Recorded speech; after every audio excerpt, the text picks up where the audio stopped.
O grande conflito. O grande conflito deve alcançar ampla circulação. Ele contém a história do passado, do presente e do futuro. Estou mais ansiosa de ver ampla circulação deste que de qualquer outro livro que eu tenha escrito.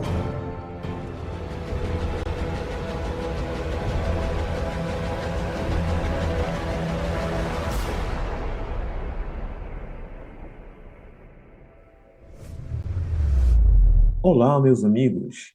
Que prazer, uma alegria estar cada dia convosco para nós podermos juntos estudarmos a palavra do Senhor através do livro Grande Conflito. Vamos trilhar essa jornada ao longo deste ano e enriquecermos-nos e fortalecermos-nos no Senhor, preparando dia após dia para o grande momento especial que nos aguarda, que é a segunda volta do nosso Senhor e Salvador Jesus Cristo. Querido amigo, eu quero desejar-te saudações calorosas aqui da nossa parte, que você sinta-se bem cada dia ao escutar a palavra de Deus, que seja uma bênção para a sua vida. E também gostaria de agradecer aqueles que se inscreveram no nosso canal e aqueles que estão contribuindo, espalhando esta mensagem através das redes sociais. Que o Senhor continue vos abençoando. Amigos, não esqueçam de inscrever aqueles que ainda não estão inscritos, de deixar os vossos comentários, que isso nos ajuda muito, e também o vosso gosto, que faz com que mais pessoas conheçam a palavra do Senhor através desse canal. Quero convidar-vos a orar para que nós possamos aqui meditar no nosso assunto de hoje. Deus amado e eterno Pai, santificado seja o teu nome. Obrigado, Senhor, pelo teu cuidado, pela tua proteção. Estamos vivos porque o Senhor quis renovar a sua misericórdia para conosco. Não que o Senhor não foi bondoso com os que fez descansar, mas o seu propósito se cumpriu na vida destes, na nossa vida, ainda o Senhor tem algo a fazer. Fique conosco e dá-nos compreensão desta palavra bendita. Suplicamos e agradecemos pela fé no nome de Jesus. Amém. Então, meus amigos, nós estamos continuando a estudar o capítulo 4 do livro O Grande Conflito, que nos fala sobre o tema, né? O tema, os valdenses defendem a fé. E o subtema de hoje é pecadores encaminhados a Cristo. Ontem vimos que eles saíam como missionários, treinados para levar a mensagem, tinham um grande prazer de levar a palavra do Senhor a todos que estavam escravizados nas mãos do sistema que estava dirigindo o mundo naquele tempo, né? O sistema papal. E era necessário que fossem libertos através do conhecimento da palavra de Deus. E aqui, meus amigos, o tema de hoje nos diz que os valdenses ansiavam por revelar a essas pessoas famintas a mensagem de paz, das promessas de Deus, apontar-lhes a Cristo como a única esperança de salvação. Cristo e unicamente, não os nossos méritos através das suas obras, que são consideradas na Bíblia Sagrada como trapo de imundícia. Asseguravam que a doutrina de que as boas novas podem expiar a transgressão estava baseada sobre a falsidade. Eles procuravam ensinar as pessoas e revelar: isto é falso. A nossa salvação, a nossa expiação não é pelo que nós fazemos, mas é pelo que Cristo fez na cruz. Os méritos de um Salvador crucificado e ressurreto são os fundamentos da fé cristã. É isso que os apóstolos pregaram. É isto que Jesus ensinou. A dependência de Cristo deve ser tão íntima como a do membro para com o corpo, ou do ramo para com a videira. Não é isto que está escrito em João 15, verso 1 a 5? Em nenhum momento Jesus ensinou de que eu preciso fazer algo na minha vida para ter mérito de salvação. Mas Jesus ensinou que eu preciso depender dele para que eu possa dar frutos dignos que revelam que realmente eu estou salvo em Jesus. Por isso que ele disse: sem mim nada podeis fazer. Nada, meus amigos. Os ensinos dos papas e sacerdotes haviam levado os homens a considerar a Deus e até mesmo a Cristo como severos e repelentes, e assim destituídos de simpatia para com o homem, de modo que devia ser invocada a mediação dos sacerdotes e santos. Por isso é que começaram a criar os santos, Santa isto, Santa aquilo, Santo João, Santo Pedro, todos os apóstolos tornaram intercessores diante do Pai, para com os pecadores, a Virgem Maria é agora a Rainha Mãe, e por aí fora. Aqueles cuja mente havia sido iluminada almejavam remover os obstáculos que Satanás havia acumulado para que os homens pudessem ir diretamente a Deus. Cristo abriu as portas, ele disse: Eu sou o caminho. E ele disse: Quem confessa os seus pecados, ele perdoa.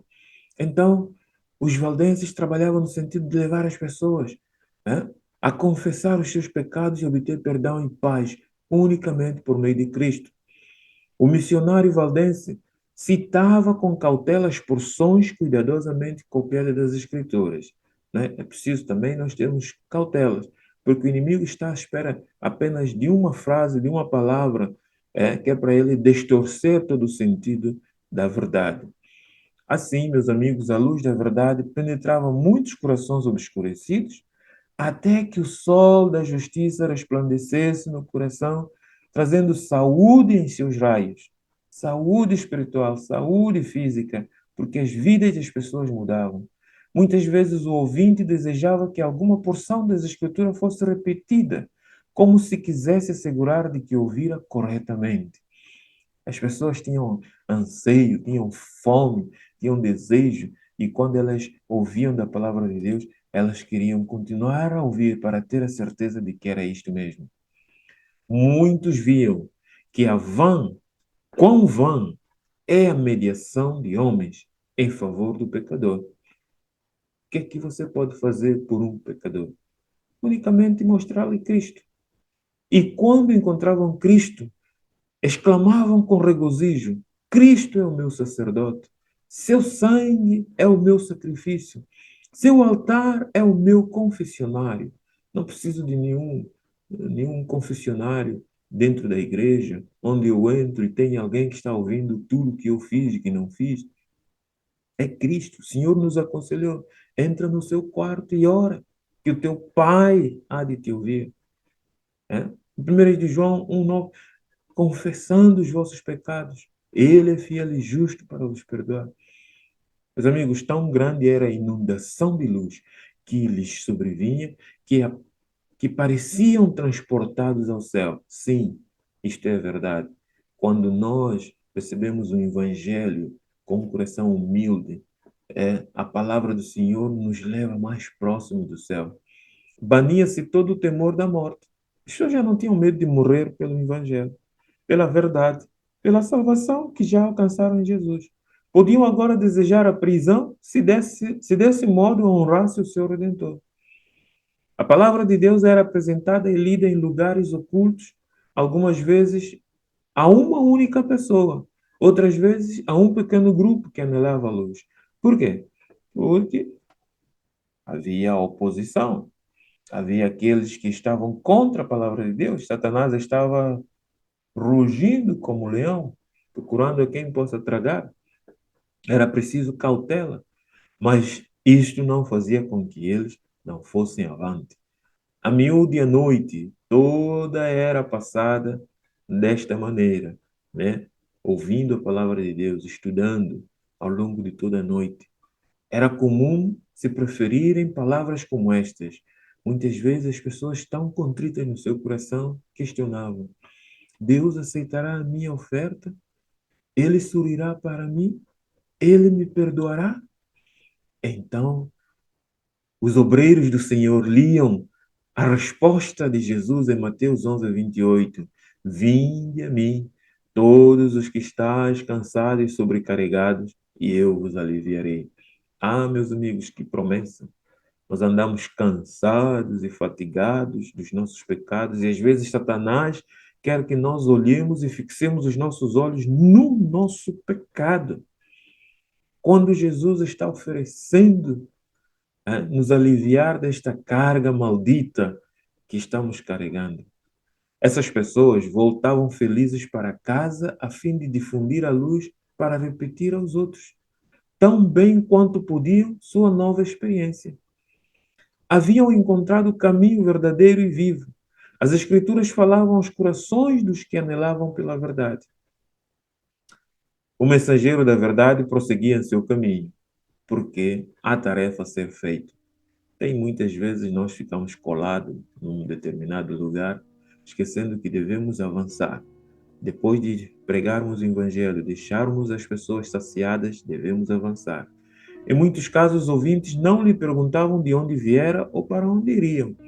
Os valdenses defendiam a fé onde quer que fossem. Ficavam tão dominados que não pensavam em interrogá-lo. Não seria ele um anjo do céu? Indagavam os ouvintes, né? Pensavam assim, porque a mensagem vinha com confiança, com vigor. Ah, meus amigos, em muitos casos, os mensageiros da verdade seguiram para outros países, ou a sua vida se consumia em algum calabouço, ou talvez seus ossos estivessem branqueados no local em que testificaram a verdade. Então, muitas vezes, eram perseguidos. E como nós veremos nos estudos posteriores, como eles foram mortos, né, de forma horrível, quando o papado decidiu exterminar os valdenses por causa da verdade. Mas as palavras que deixara para trás faziam o seu trabalho. Porque Jesus diz que a sua palavra nunca vai e volta vazia. Ela é como espada de dois gumes que penetra a espinha e divide a alma. Então a semente lançada fazia o seu trabalho. Os líderes papais viram perigo no trabalho desses humildes itinerantes. A luz da verdade varreria as pesadas nuvens do erro que envolvia o povo. Dirigiria as mentes dos homens a Deus unicamente, talvez destruindo afinal a supremacia de Roma. Meus amigos, este povo, mantendo a fé da antiga igreja, a igreja apostólica, era testemunho constante da apostasia de Roma e assim excitava ódio e perseguição. Sua recusa em renunciar às Escrituras era uma ofensa que Roma não poderia tolerar.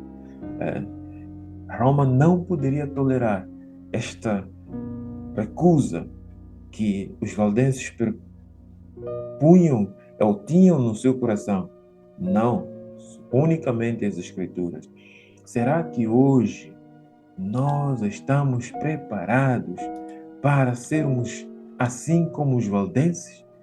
Firmes e inabaláveis na fé, a ponto de mantermos firme do lado da verdade, mesmo que tivermos que passar pelo calabouço, pela prisão.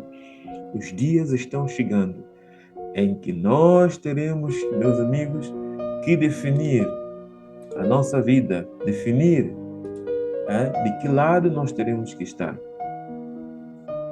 Mais uma vez o mundo conhecerá a força e o poder do sistema papal em procurar perverter e destruir a verdade. Quando Deus permitir que os homens tomem o controle deste mundo, na pretensão de querer salvar este mundo, como estão dizendo, veremos aqueles que querem permanecer do lado da verdade sentirão a força e o poder do mal. Mas graças a Deus que nós temos Jesus Cristo. E a promessa do Senhor lá em Mateus 28 diz: eis que estarei convosco todos os dias até a consumação do século. Eu espero que você permaneça firme. Por isso eu quero te convidar a orar para nós terminarmos esse estudo de hoje. Deus amado e eterno Pai, obrigado, Senhor, porque os teus servos foram fiéis missionários, levando almas a olhar para Cristo e unicamente Cristo. Ajuda-nos, Senhor, neste tempo em que também milhares das pessoas encontram-se mergulhadas no erro, procurando a sua salvação através das obras que praticam, procurando a sua salvação através dos líderes, através das igrejas, quando que a salvação está em Cristo. A igreja deve ser o canal e o caminho unicamente para mostrar-nos a Cristo, o caminho, a verdade e a vida. Ó Pai amado, abre nosso entendimento. Ajuda-nos com o poder do Santo Espírito a nos preparar para os dias que estão vindo, em que nós temos que novamente testemunhar do Teu grande amor. Fique conosco o dia de hoje, dirija os nossos passos e nos abençoe com a presença dos Teus santos anjos. Em nome de Jesus te agradecemos e louvamos. Amém. Prezado amigo, amanhã nós teremos a continuação do nosso estudo e vamos falar sobre a decisão de Roma destruir os valdenses. Vamos ver o que aconteceu com esses servos humildes do Senhor que queriam manter firme na verdade. E você, não esqueça, deixa o teu like, deixa o seu comentário, inscreva-se no canal se não é inscrito e partilhe na tua rede social aos teus amigos e familiares. Um grande abraço. Amanhã eu estou aqui contigo novamente.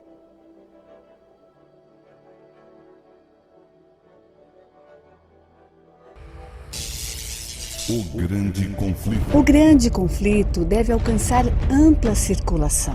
Ele contém a história do passado, do presente e do futuro. Estou mais ansiosa de ver ampla circulação deste que de qualquer outro livro que eu tenha escrito.